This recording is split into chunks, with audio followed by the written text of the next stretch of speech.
राम राम दोस्तों, आज हम बात करेंगे यमुना नदी के बारे में। इससे पहले मैंने देखो गंगा नदी पढ़ा लिया है, सिंधु नदी पढ़ा लिया है। तो आप यदि इस वीडियो को नहीं देखा है तो आप वीडियो अवश्य देख सकते हैं। देखो, बात करें यमुना नदी की, तो यमुना किन किन राज्यों से होकर बहती है, ये बेसिक जानकारी आपके पास होनी चाहिए। तभी बाद में आप देख सकते हैं कि इनकी कौन कौन सी सहायक नदियाँ हैं, इसकी क्या लंबाई हो सकती है। ठीक है, तो सबसे पहले देखें तो ये उत्तराखंड से आरंभ होती है, फिर बाद में कहाँ जाती है, हरियाणा होते हुए, फिर दिल्ली से होते हुए उत्तर प्रदेश में जाकर कहाँ मिल जाती है, तो गंगा में मिल जाती हैं। तो इसका देखो उद्गम कहाँ से होता है, उद्गम उत्तराखंड से होता है। तो उत्तराखंड में कहाँ होता है, तो उत्तराखंड में आपको बंदरपूंछ जो ग्लेशियर है वहां से इसका क्या होता है, उद्गम होता है। ठीक है, और इसे क्या कहते हैं, यमुनोत्री। देखो यहाँ पर देखो अलग अलग आपको ग्लेशियर देखने को मिलेगा। ये सभी क्या है, बंदरपुंछ ग्लेशियर है। ठीक है, वहां से एकत्रित होकर पानी कहाँ बहता है, फिर बाद में कहाँ जाता है, तो यमुनोत्री जाता है। और यमुनोत्री से बाद में क्या होता है, उद्भव गंगा, सॉरी, यमुना का उद्भव होता है। ठीक है, ये हो गई इसकी उद्गम की बात। अब बात करें तो इसकी लंबाई कितनी है, तो लंबाई देख देख सकते हैं, 1376 किलोमीटर इसकी क्या है, लंबाई है। लगभग 3 राज्य जैसे उत्तराखंड से होकर बाद में हरियाणा, फिर उत्तर प्रदेश और एक केंद्र शासित प्रदेश दिल्ली से होकर बहती है। ठीक है, और दिल्ली के जो नगर हैं वो किस नदी पर बसा हुआ है, तो यमुना नदी पर बसा हुआ है।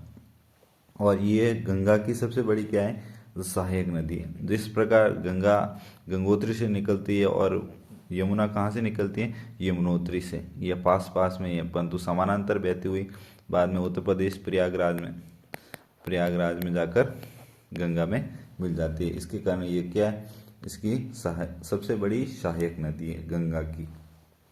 अब बात करें देखो इनकी सहायक नदियों की, तो सबसे पहले देखें तो इसका जब यमुनोत्री से उसका क्या होता है, उद्भव होता है, तो सबसे पहले यहाँ पर एक टॉस नदी वो आकर क्या मिलती है, यमुना में मिलती है।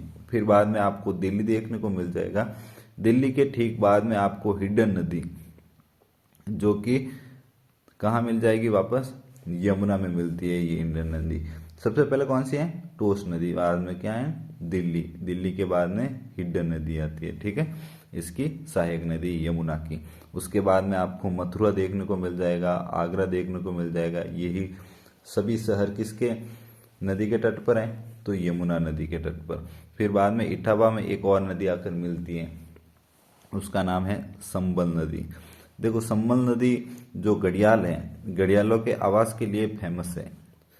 और बात करें इसका देखो मिलन बिंदु, तो यहाँ इटावा में आकर कहाँ मिलती है, तो यमुना में मिलती है। वहीं जब यमुना नदी आगे बढ़ती है तो सिंध नदी आकर इसमें और मिल जाती है। सिंध भी इसकी क्या है, सहायक नदी है। फिर आगे हमीरपुर में आकर बेतवा नदी जो कि मध्य प्रदेश से निकलती है, वो क्या आकर मिलती है, हमीरपुर में यमुना से मिल जाती है। देखो बेतवा की एक बात करें तो यहाँ पर सांची का स्तूप इसी नदी के तट पर स्थित है। ठीक है, ये इतिहास का विषय है, कभी और इस पे बात करेंगे। खैर इसकी बेसिक बात देख लेते हैं।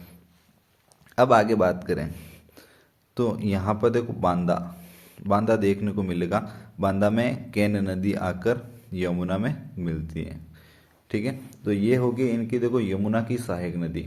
सबसे पहले टॉस नदी, फिर आ जाता है दिल्ली के बाद में हिडन नदी आकर यमुना में मिलती हैं। फिर बाद में आपको मथुरा, आगरा, इटावा देखने को मिलेगा। और इटावा में चंबल नदी यहाँ से इसकी सहायक नदी। और चंबल नदी जो घड़ियालों का आवास है वो उसके लिए फेमस है। फिर बाद में सिंध नदी आती है, फिर बेतवा नदी, फिर कैन नदी आती है। ठीक है, एक और देखो विशेष बात है पर्यावरण से संबंधित, क्योंकि जब यमुनोत्री से यमुना निकलती है तो उनके ठीक पास में ही एक नेशनल पार्क है, इसका नाम है श्री गोविंद पशु विहार नेशनल पार्क। ठीक है, वो यही स्थित है उत्तराखंड में। ठीक है, ये होगी बेसिक बात। फिर बाद में देखो अंत में जाकर यमुना कहाँ मिल जाती है, तो प्रयागराज यूपी में जाकर कहाँ मिल जाती हैं, तो गंगा में मिल जाती हैं। फिर गंगा आगे जाकर कहाँ जाती है, बांग्लादेश में जाकर फिर बंगाल की खाड़ी में मिल जाती है।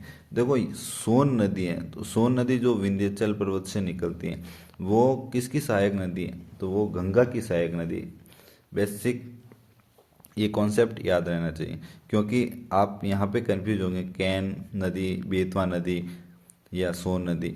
तो ये सोन नदी यमुना की सहायक नदी नहीं, ये है गंगा की सहायक नदी है, ठीक है। और यहाँ पर देखो आप क्रमशः याद रख सकते हैं, जैसे संबल नदी है, सिंधु नदी है, बेतवा नदी है और कैन नदी है, ठीक है। ये हो गई इसकी यमुना के बारे में। आई होप आपको वीडियो पसंद आया होगा। वीडियो देखने के लिए धन्यवाद।